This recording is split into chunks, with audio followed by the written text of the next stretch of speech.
देखिए, बड़ी हैरान करने वाली बात है।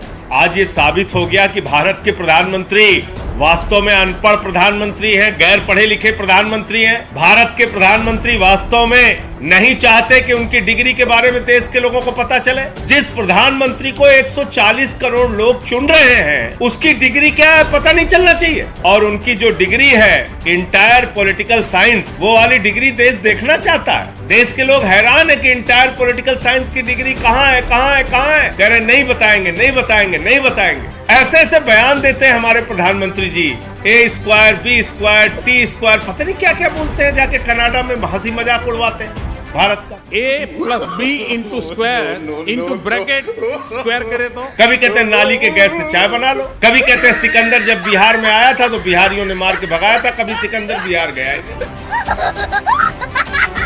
तो क्या ये देश एक गैर पढ़े लिखे अनपढ़ प्रधानमंत्री के होने का खामियाजा भुगतता रहेगा? कभी आप GST जैसा फैसला लेते हैं, व्यापारियों को बर्बाद करते हैं। कभी 3 काले कानून का फैसला लेते हैं, किसानों को बर्बाद करते हैं। कभी नोटबंदी का फैसला लेकर देश की अर्थव्यवस्था को चौपट करते हैं, बर्बाद करते हैं। कल हमारे भाइयों ने आप पोस्टर लगा दिया कि क्या देश का PM पढ़ा लिखा होना चाहिए। दरोगा भेज दिया पोस्टर फाड़ने के लिए। बताइए, मोदी जी ने दरोगा से कहा जाके पोस्टर फाड़ो, देश का PM अनपढ़ ही होना चाहिए।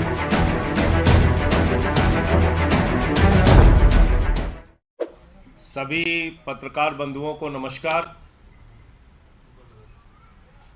प्रधानमंत्री की डिग्री का मामला जब से सामने आया है, पूरी की पूरी भारतीय जनता पार्टी बौखला गई है।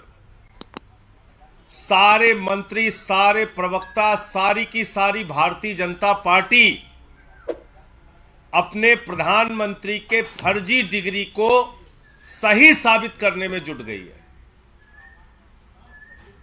और मैं इसको फर्जी डिग्री क्यों कह रहा हूं? इसलिए कह रहा हूं कि प्रधानमंत्री जी ने जो डिग्री सार्वजनिक की है, प्रधानमंत्री जी की जो डिग्री गृह मंत्री अमित शाह जी के द्वारा प्रेस कॉन्फ्रेंस में दिखाई गई है, वो डिग्री अपने आप में कई सवाल खड़े करती है। अभी सिलसिलेवार करके मैं आपके सामने बताऊंगा। लेकिन एक बात बहुत स्पष्ट है कि भारत के चुनाव आयोग का नियम यह कहता है कि अगर आप अपनी संपत्ति के बारे में कोई गलत जानकारी देते हैं, अगर आप अपनी डिग्री के बारे में कोई जानकारी गलत देते हैं, तो आपकी सदस्यता रद्द हो सकती है। यानी भारत के प्रधानमंत्री की डिग्री जांच करा ली जाए, वो फर्जी निकलती है तो मोदी जी की सदस्यता पूरी तरीके से रद्द हो जाएगी। वो न सांसद बचेंगे, न चुनाव लड़ने के योग्य बचेंगे, क्योंकि एक बहुत बड़ा फर्जीवाड़ा है भारत के प्रधानमंत्री की ओर से। तो इसलिए अब मैं आपको सिलसिलेवार करके बताऊंगा कि इनकी डिग्री फर्जी कैसे। नंबर 1, ये वो डिग्री है जो गृह मंत्री अमित शाह ने प्रेस कॉन्फ्रेंस करके दिखाई थी और कहा था कि प्रधानमंत्री की मास्टर डिग्री ये है। गुजरात विश्वविद्यालय से उन्होंने मास्टर ऑफ आर्ट्स किया है।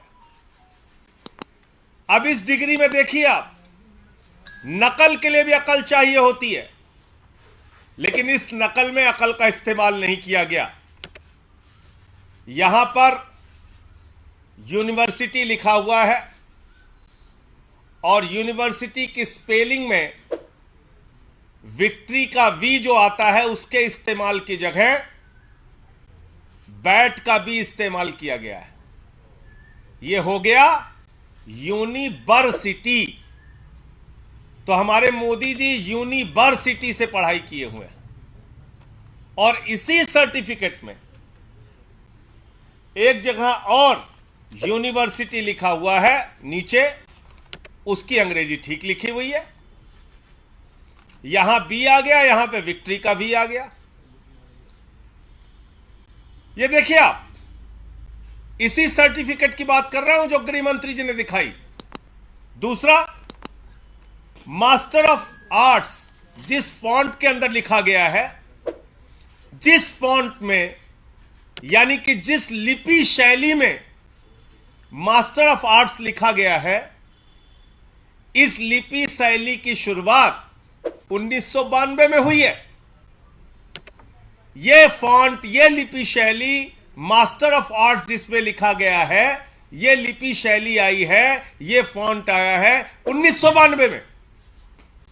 और प्रधानमंत्री जी का क्या दावा है कि उन्होंने 1983 में ही एमए पास कर लिया था। यह है दूसरा सवाल। अब तीसरा सवाल और सबसे बड़ा सवाल यह है प्रधानमंत्री जी का। मैं स्कूली शिक्षा गांव में किया और जैसा मैडम बता रही थी ना कि अपनी शिक्षा के कारण आदमी आगे नहीं बढ़ता, तो मेरी शिक्षा ही नहीं हुई। तो ये प्रधानमंत्री जी का वक्तव्य है, मेरा नहीं, माफ कीजिएगा। यह किसका वक्तव्य है? भारत के प्रधानमंत्री आदरणीय नरेंद्र मोदी जी का वक्तव्य है, मुख्यमंत्री गुजरात बनने के बाद।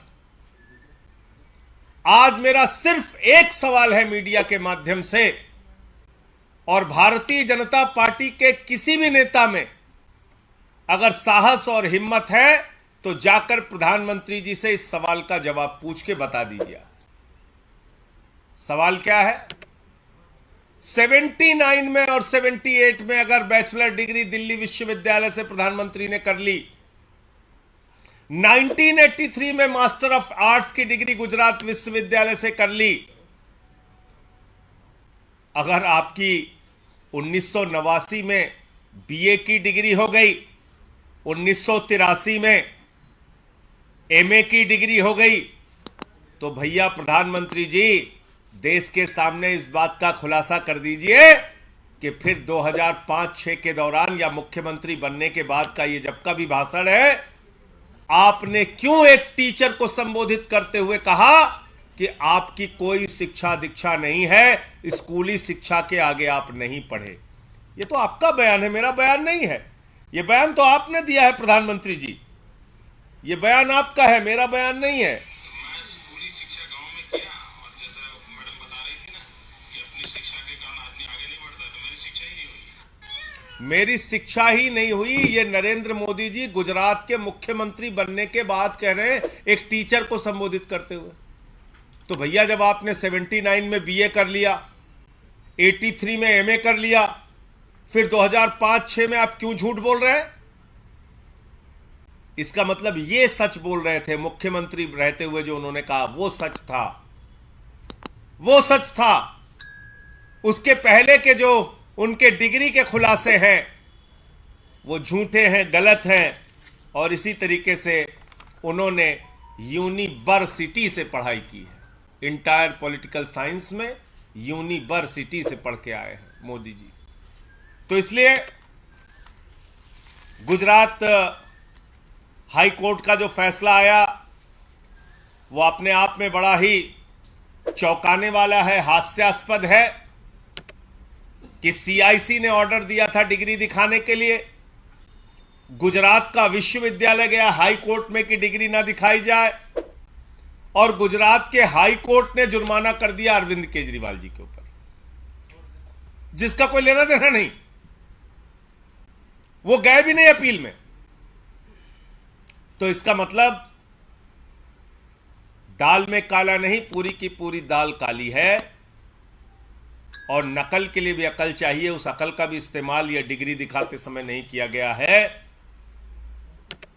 और बीजेपी की सारी लीडरशिप और स्वयं प्रधानमंत्री जी जवाब दें कि 79 में अगर आपने बीए किया, 83 में आपने एमए किया, तो 2005-6 में आपने क्यों कहा कि आपने कोई शिक्षा स्कूली शिक्षा के बाद नहीं की है?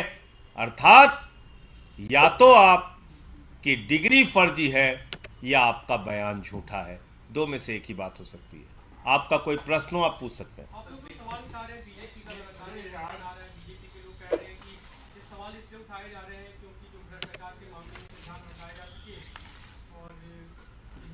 देखिए, भ्रष्टाचार के मामले में क्या बोला जाए?